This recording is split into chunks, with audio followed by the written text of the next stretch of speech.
Welcome to the Operating System and Linux class. Today we are going to start this session 8, and in this session we are going to discuss about inter-process communication. This section is divided into two parts. In today's session we are going to deal with the part 1 of it, and in the next session we are going to deal with the part 2. The things that we are going to study in this session are the introduction to the interprocess communication and the details regarding the message passing. We know that when there are two processes which want to interact with each other and which want to communicate and do the process in a uniform cooperative way, then in order for them to communicate and cooperate with each other, they need a shared memory environment. And generally, this shared memory is provided by the program. So suppose if you have two processes which want to communicate with each other, generally a shared memory is provided so that one process can write into the other and the other can read from this common memory. Now this kind of memory, or generally called as a buffer, is created by the programmer, and the operating system is unaware of such a buffer.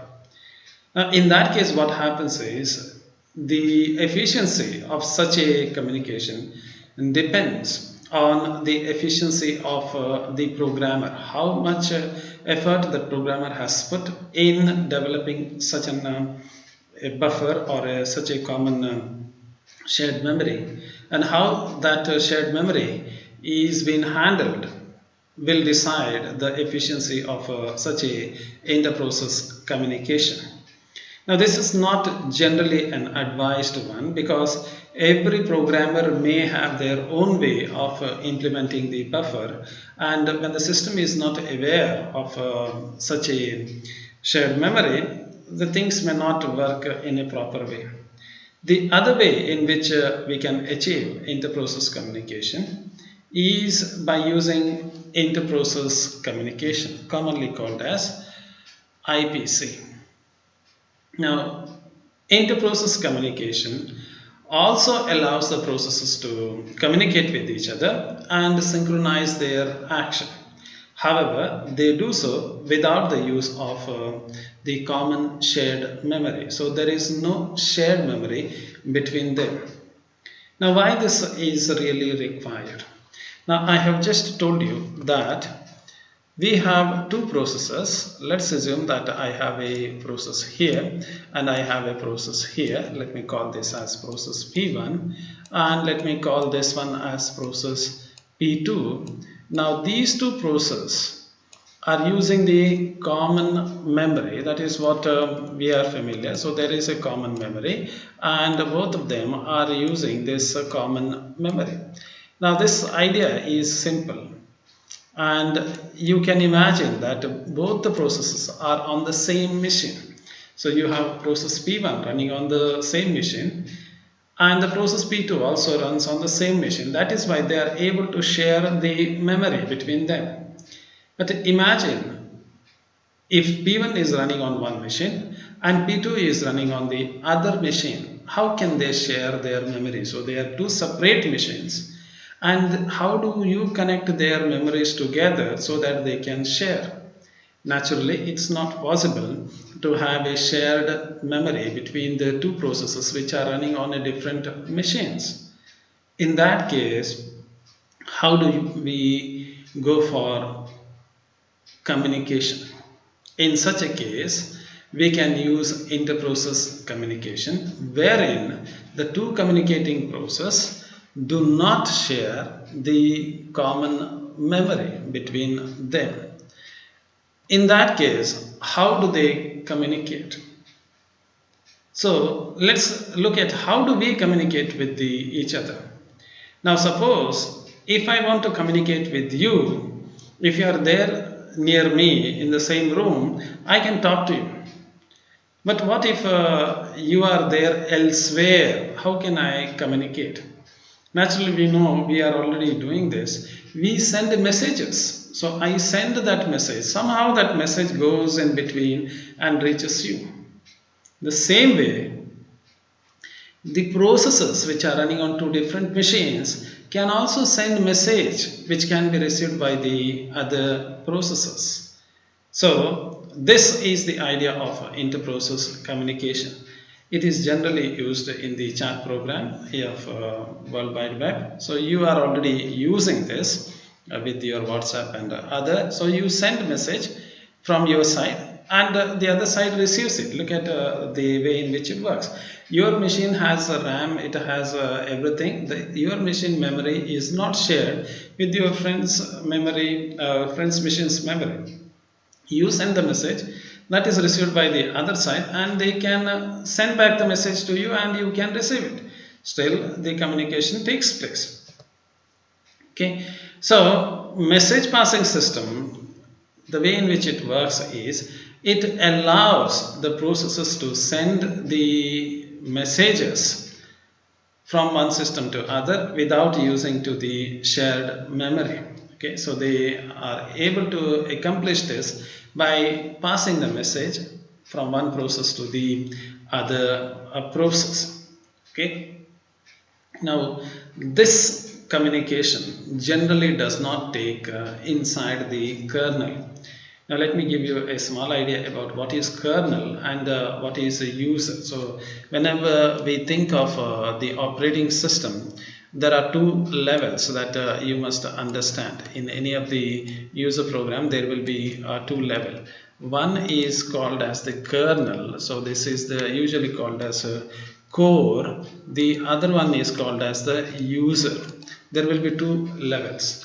Kernel processors. Remember, it's a process. What is a process? Process is a program in execution. So kernel processors, all the programs, the kernel processor are important ones.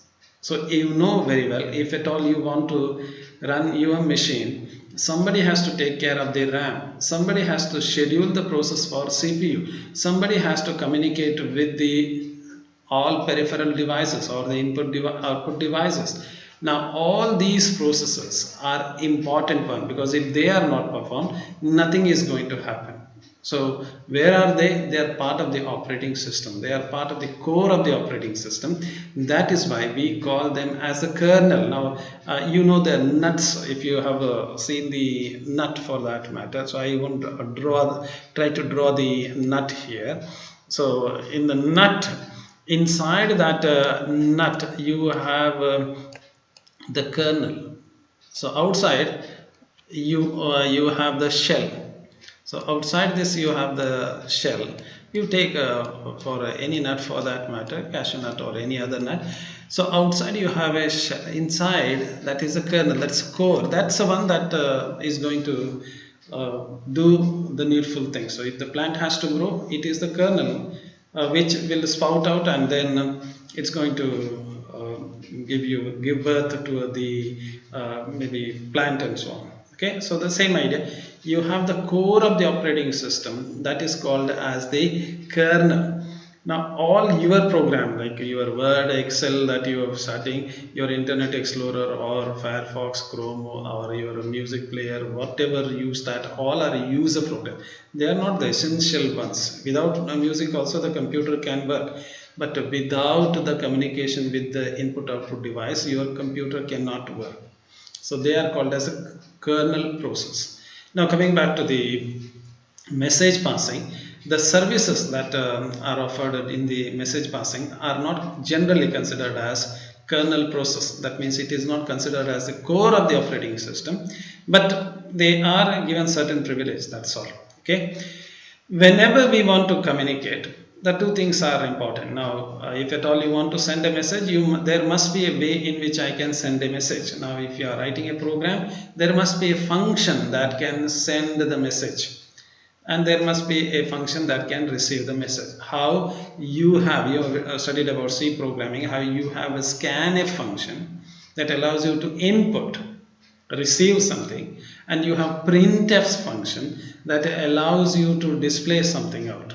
So similarly, there is two functions like send function that allows you to send the message to someone or some other process, and there is a receive function that allows one process to receive the sent message. So two functions will be there. Okay. Now, when we talk about the message, now we are all typing messages in WhatsApp. So how do you send? Some of them will send a very lengthy message. Okay, now during the time of corona, you have all the kind of treatment. Everybody has become a doctor, and everybody gives you the treatment of how to do it. So their messages will be lengthy, but your friends with whom you are interacting, they are hello, hi, and this kind of very short messages will be there. So the message that you send in WhatsApp, they are variable length message. They are not fixed sized message. Now, when we talk about communication, the messages can be of two types. One is fixed size message. That means anybody who is sending the message, the size of it is fixed. What is the advantage? Operating system has to bother about only that fixed size. It knows that message means, let's say, I'm just giving you an example. Message means 1024 bytes or 1 KB. One message means 1 KB. So every message is 1 KB. For operating system, this is easier to implement, but for a programmer, it is going to be a difficult task, because if the message is a lengthier one, then how to cut that message into smaller pieces? That the programmer has to decide. Now, generally, you know very well, messages can't be a fixed size message, unless and otherwise there are few things like okay, hi, bye. These are fixed. Again, okay means 2 letters, bye means 3 letters. So again, the size is varying, but in certain cases, and I'm not talking about as a human interaction, but in case of machine, if the communication is taking place using a fixed sized message, for operating system at the system level, this implementation is very easier, but for a programmer, this is going to be a difficult task. Again, if you take the other way around, if you toss that coin, what will happen? If you have a variable sized messages, then it becomes difficult for the operating system, because operating system doesn't know whether the message has ended or still the message is there. Whereas in the previous case, if the message was fixed, it knows that okay, I got 1 KB, that's the end of the message. Now it has received 1 KB, it has received 2 KB, it is 3 KB. Has the message ended? It doesn't know, because it's a variable sized message. So the implementation will be, system level implementation will be a bit complicated. But for a programmer, there is no problem. He has to say, send a message, put a very 5 pages of message, it's going to go, assuming that it knows how to send it. So you can have a fixed size messages or a variable sized messages. Now, for a two process to communicate with each other, there must be some sort of connection between them. Now you know very well, if at all you want to send a message to your friend at the other side using WhatsApp or anything, there must be a connection between them. He must be running WhatsApp, you must be also running WhatsApp. So there is something that connects both of you. Okay, similarly, if there are two processes are there, so if you have a, let's say, if you have a process P1, let's say you have a process P1 here, and you have a process, say P2 here, and if they want to communicate with each other, then there must be a link, that is nothing but the connection between these two. Okay, only then you can send the message from one side to the other. Okay, if there is no connection, there is no link between them, then you can't send it. Now, when I said the link, don't think about all the complications. So I can connect my computer to your computer using Bluetooth, using Wi-Fi, using cable. I am not talking about all physical connection. Just assume that there is going to be a link. How that link is established, wired network, wireless network, whether it is LAN, WAN, you might have studied these kind of things. I am not bothered about it. What I am saying is, logically, there must be a link between them. So if there is no link, you can't have a communication. If there is a link, naturally you can have the communication. Now, this link can be implemented in many different ways. Okay. Now, when we have the when we want to pass a message, okay, there are several ways in which a logical link can be implemented. What are the different ways? One is direct or indirect communication. Other one is symmetric or asymmetric communication, automatic or explicit buffering, send a copy and send a reference the other way, and fixed size and variable sized messages. You can have a variety of ways in which you can have the link. Now let's look at the first two, that is direct and indirect communication. So what is the meaning of saying direct communication? Direct means, I am talking to you directly now, not now. Generally, when I take class, I am directly talking to you. So if I talk to one person directly, and the other person is also talking to me directly, what is the meaning of that is, if I'm pointing to one person and say, Mr. X or Mr. Raju, tell me what is the answer for this question. That is the direct communication. So in the direct communication, what happens is, both of them, either sender or receiver, will communicate using the names. So they point out and say to whom they want to talk or to whom they want to receive it. For example, if you have a process and if you want to communicate with the process with having the name P, suppose if there is a process with the name, suppose you have a process with the name P, and if you want to communicate with the process P, then you have to send a message naturally.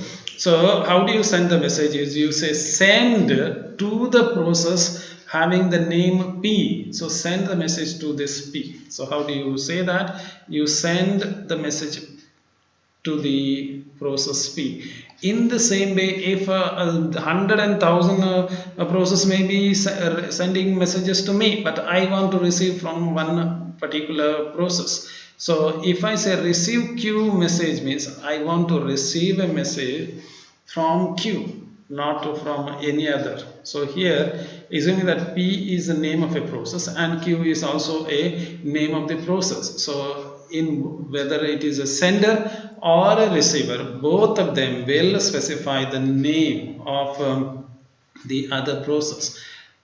What else you can do? So I can talk to you by calling your name, Mr. Raju, Mr. Ramesh, Miss Geeta. I can call your name, or I can call you using your roll number.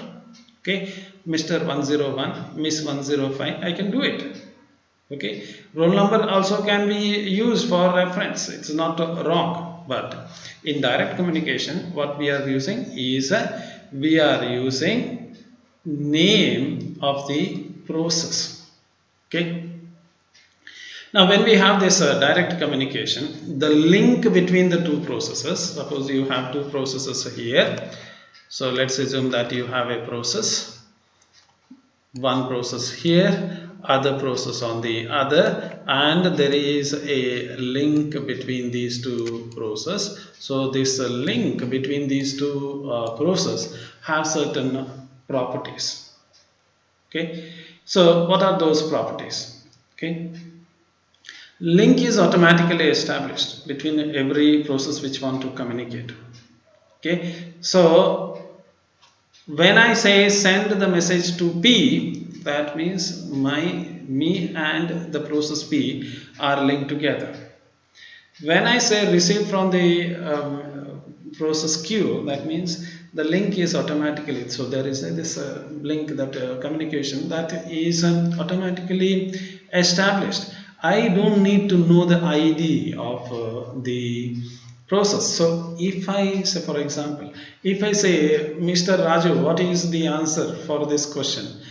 I don't need to know the roll number of the Raju. I may not be knowing. In fact, I may not be knowing the roll number of most of you, but I know your names. So link is established automatically without the reference. Remember, when you say that, sir, what is the so difference about it?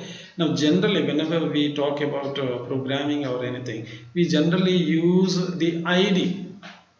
Okay, if you have used the database and other thing, primary key, the key values are being used, but generally names are not used. But in this case, if it's a direct communication, we are using the names for communication.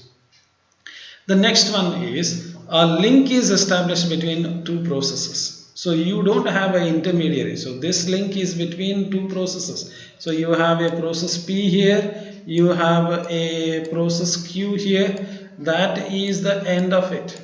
Only two are part of this link. Three people, three process, four process are not part of that particular link. A link is between the two processes. Again, between any two processes, there is exactly one link. There is one other thing. So if you have two processes which are communicating, there is only one link between them. Okay. Now this kind of communication, wherein the sender also specifies the name, the receiver also specifies the name. So there is a symmetry. Sender name, and you look at the function here, sender name. So if you look at the sender name and the message, receiver name and the message. So there is a symmetry in this. Both of them are specifying the name. So this kind of behavior we usually get symmetric communication. So symmetric means both the sender and the receiver processes must specify the name. However, there is a other scheme in which the sender need the one of them did not specify the name. So only the sender specifies the name. The other one, the recipient, generally specifies the ID, not the name. So there is a difference. So here sender specifies the name, but the receiver specifies the ID. So ID is the process ID that is given by the operating system. So how does the primitive works in the asymmetric communication? So here you have a sender name and message, but the receiver is using ID, not the name.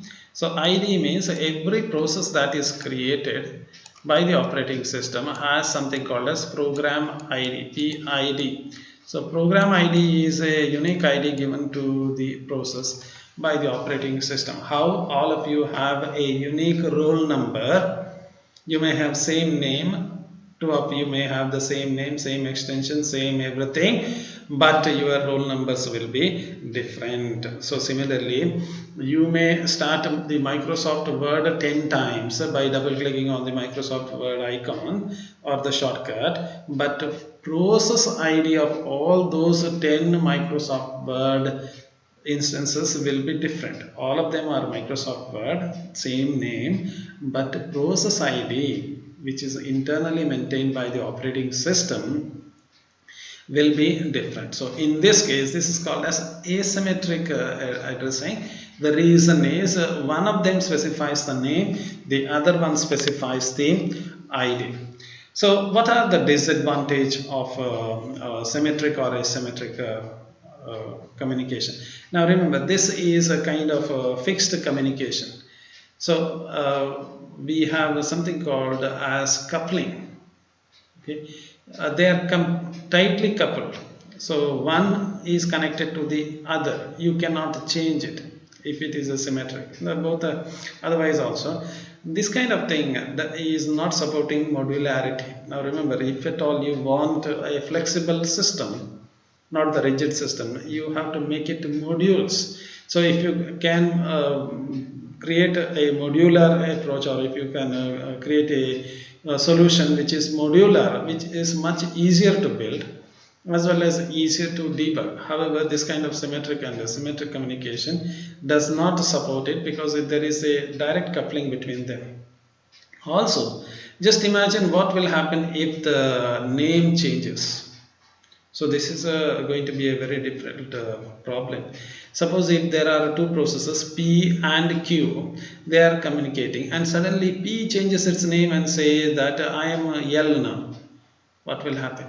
Everywhere, whoever who was using the name P, they have to make changes and say that this is no longer P, it has to be L. So changing is not easy, because every process we have to see how many of them process were using the old name. Otherwise it's going to be a terrible problem, because somebody is going to send a message to P, and there is nobody to receive because P has changed its name. So this is going to be troublesome. Okay, so if you are changing the name, all the old names must be first found and then modified with the name. Okay, from the system point of view, it is not a great idea. So this is all about the direct communication that is established. For more details about this concept, please refer the Galvin operating system concept book. Thank you for your interest.